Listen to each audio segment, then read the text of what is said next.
noite a todos e todas. Hoje estamos aqui mais uma vez para falar sobre os livros bíblicos, né, como eu me dispus a fazer já algumas quintas-feiras. E hoje nós vamos falar sobre o livro de Joel. Joel vem logo depois de Oséias, que a gente tinha acabado de estudar um pouco dele, né? E ele é tido como os profetas menores, né?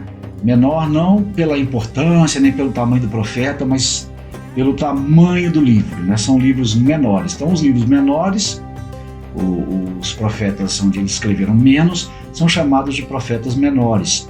E aqueles onde foram mais textos, a gente chama dos profetas maiores, né? Hoje nós vamos falar um pouquinho sobre Joel.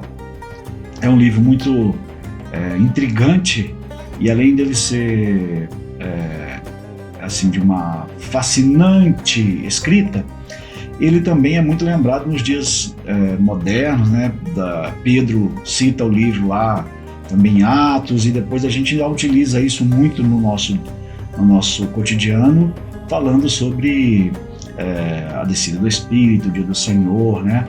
Joel é um livro que já começa muito interessante, porque a gente não sabe ao certo a data que ele foi escrito, né? Ele não tem no livro nenhuma referência que a gente possa dizer assim, foi escrito em tal data, né? Uma data específica. A gente tem alguns nuances de mais ou menos aqui e ali, e os estudiosos eles acreditam que foram depois do exílio da Babilônia, porque o livro fala do templo, né? Provavelmente depois dessa reconstrução, mas não fala de reis, né?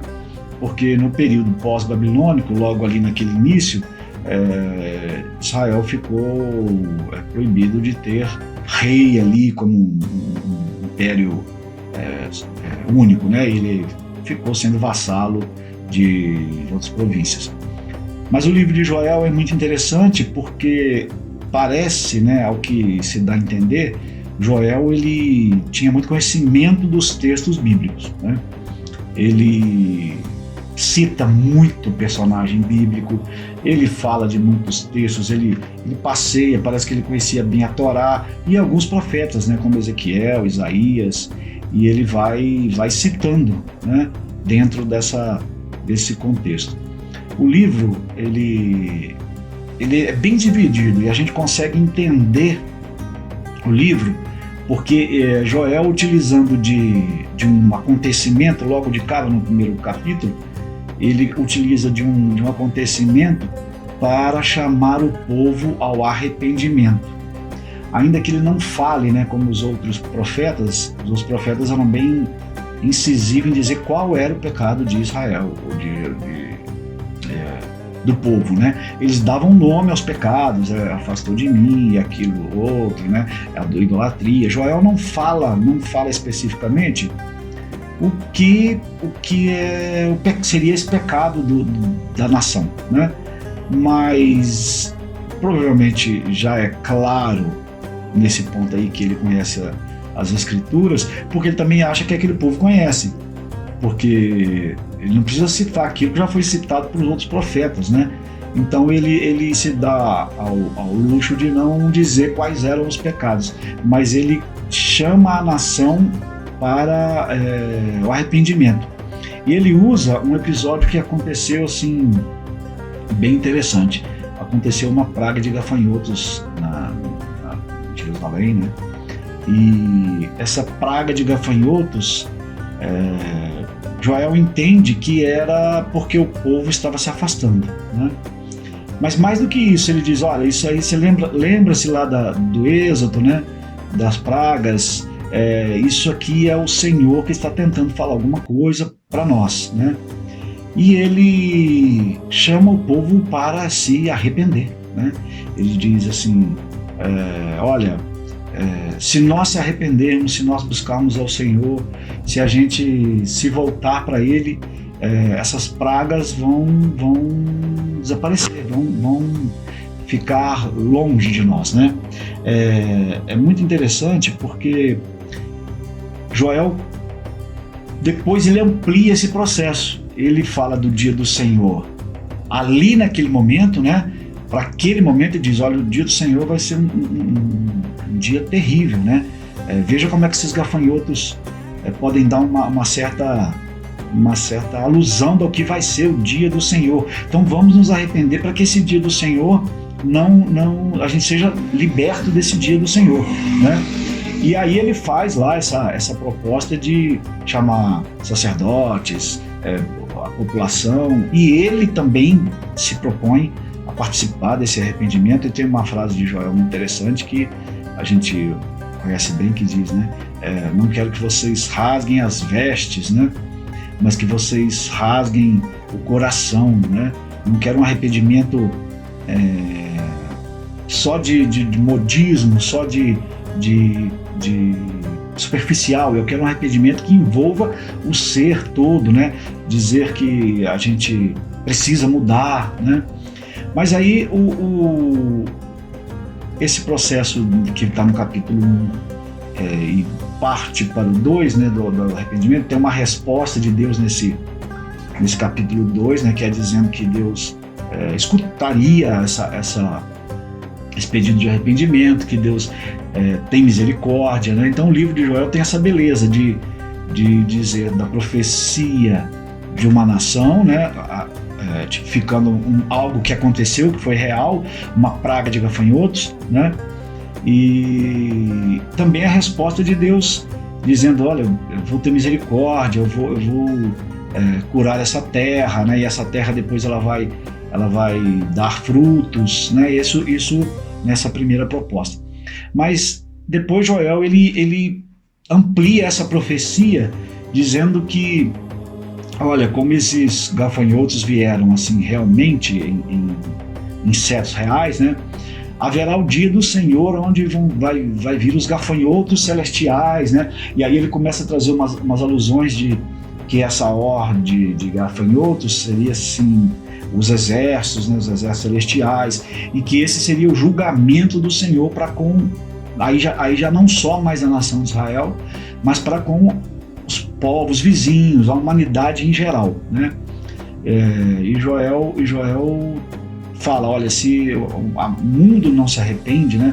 Se as nações não se arrependerem, se elas continuarem com essa violência, com essa truculência, com essa busca da ganância, haverá o dia do Senhor onde ele vai querer prestar contas desse processo que estamos fazendo com a própria terra, com os povos vizinhos, né?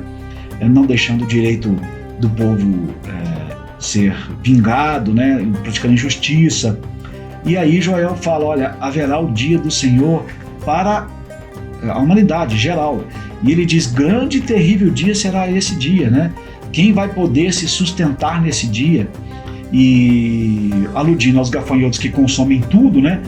Na terra, com a plantação eles comem tudo e a população fica sem alimento.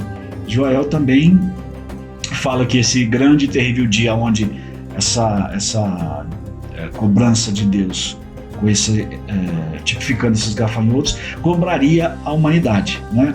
Mas Joel é um livro de boas esperanças, porque ele diz que há uma solução, né? E há uma solução, como a gente estava falando de Oséias, né? Quase todas as vezes dessas propostas de soluções, elas vêm de Deus, né? Na Bíblia ela sempre vem de Deus. E aí Joel também é um livro muito utilizado para dizer que eu derramarei sobre vós o meu espírito, né? A presença de Deus estaria mais encarnada no meio da humanidade através da presença do Espírito, né? Então é um livro muito bonito. Ele vai traçando, fazendo um paralelo entre acontecimentos reais e pedido de arrependimento por um pedaço local, de um acontecimento local, mas também amplia isso para a humanidade toda, né? Para as outras nações, dizendo que é preciso parar com essa violência, com essa proposta que está tendo, porque senão haverá um grande e terrível dia de julgamento. Mas nada que Deus não possa apresentar primeiro uma solução. Ele diz isso no texto, né? Eu vou me manifestar, diz a profecia de Joel, que Deus ia se manifestar, da qual nós usamos ela no Novo Testamento, da qual o próprio Pedro utiliza, né? Sobre o dia do Pentecoste, e por isso Joel é conhecido como o profeta do Pentecostes, né? Devido a esse texto que diz que antes de acontecer esse dia do Senhor, haveria um derramamento do poder de Deus para lá, né? Então, o dia do Senhor, ele era naquele momento presente, né? Mas também teria um dia do Senhor futuro. O dia do Senhor do presente para Joel era aqueles gafanhotos reais, e o dia dos gafanhotos futuro, né? Era o grande dia do Senhor, o grande terrível dia do Senhor, né? Então, a proposta aqui é chamar ao arrependimento. O livro de Joel é um livro que chama ao arrependimento, para que esse dia, que as nações se escapem desse dia, né? Aqueles que se arrependerem, aqueles que pararem com a violência, aqueles que se moldarem ao processo de não rasgar só as vestes, né? Não ficar arrependido só da boca para fora, né? Só de ritos, né? Mas se arrepender intimamente com o coração, ele tira, ele é livrado desse dia do Senhor. E não por força somente daqueles que escolhem, mas porque a presença do Espírito estaria ali, né? O Espírito do Senhor vai descer e vai mudar essa proposta de eu não conheço, né? E esse Espírito vai mudar as nações, vai mudar a terra, né? Vai fazer novas todas as coisas. Então tem um balanço aqui entre o presente de Joel e o futuro da humanidade, né? Da qual Joel provavelmente nem sabia muito bem o que iria acontecer, né? Então Joel ele tem a profecia das boas novas, a gente pode falar até do Pentecoste, porque é esse derramamento do Espírito, né, que dentro dos contextos do Novo Testamento se cumpre com Jesus, né, derramando o Espírito entre os seus discípulos, e depois acontece também lá em Atos dos Apóstolos, né? E é interessante que em Atos dos Apóstolos tem uma proposta de estar várias nações naquela casa, naquele ambiente, né? E o texto de Joel dizia que não era uma profecia só para o povo de Israel, mas englobava outras nações. E ali naquele recinto, naquele dia, ele falava várias línguas, né? As pessoas falavam vários idiomas porque pertenciam a várias nações, né? Pardos, medos e gregos, né? E outros tantos. E isso é interessante. O que fica marcado nesse texto é, primeiro, precisamos arrepender. Segundo, haverá o dia do Senhor. Terceiro, o Espírito será derramado para que você escape desse dia do Senhor, né? E que esse dia do Senhor será terrível, né? Será um dia de acerto de contas, porque Joel estava vendo a situação de Jerusalém na época sem alimento, né? Ficou sem alimento, depois ainda teve uma grande seca na cidade, foi algo complicado, né? Na quinta-feira que vem nós vamos trazer um texto de Joel, e aí sim, depois dessa explicação do contexto, tentar trazer uma mensagem do livro de Joel, né? Vamos escolher um texto, e aí a gente vai falar um pouquinho, vai trazer uma mensagem mais focada no processo espiritual, do que Joel quis dizer à nação, o que é relevante para a gente. Hoje é para você conhecer esse livro, né? Então que você possa, aí na sua casa, ler o livro de Joel. É um livro muito pequeno, né? E com esse contexto agora que eu te falei, você vai conseguir lê-lo facilmente, né? Lembra sempre que tem essa sequência, né? Joel vê uma praga de gafanhoto, Jerusalém passa por essa praga de gafanhoto, e aí ele vai mostrar isso como processo de que Deus está chamando arrependimento, e temos que tomar cuidado porque é o dia do Senhor, um dia de ajuste, né? Depois ele passa esse dia de ajuste para um cataclisma, né? Um ato escatológico de final, né? E aí a gente pode entender que Deus vai se manifestar através da descida do Espírito. Então leia o livro, leia com bastante calma. Você tem até quinta-feira que vem para você estar lendo o livro, né? E quinta-feira vamos tentar trazer uma mensagem com um pouco de foco mais no livro. Eu vou tentar também, depois por essa mensagem de Joel, continuar falando sobre os profetas menores, né?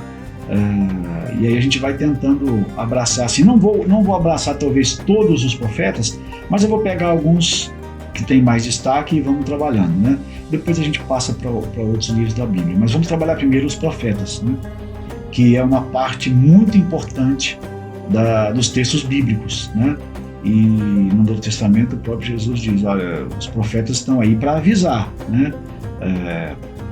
Quando o Abraão, o rico lá no Hades diz para Jesus, olha, deixa eu, volta, fala para os meus irmãos, né?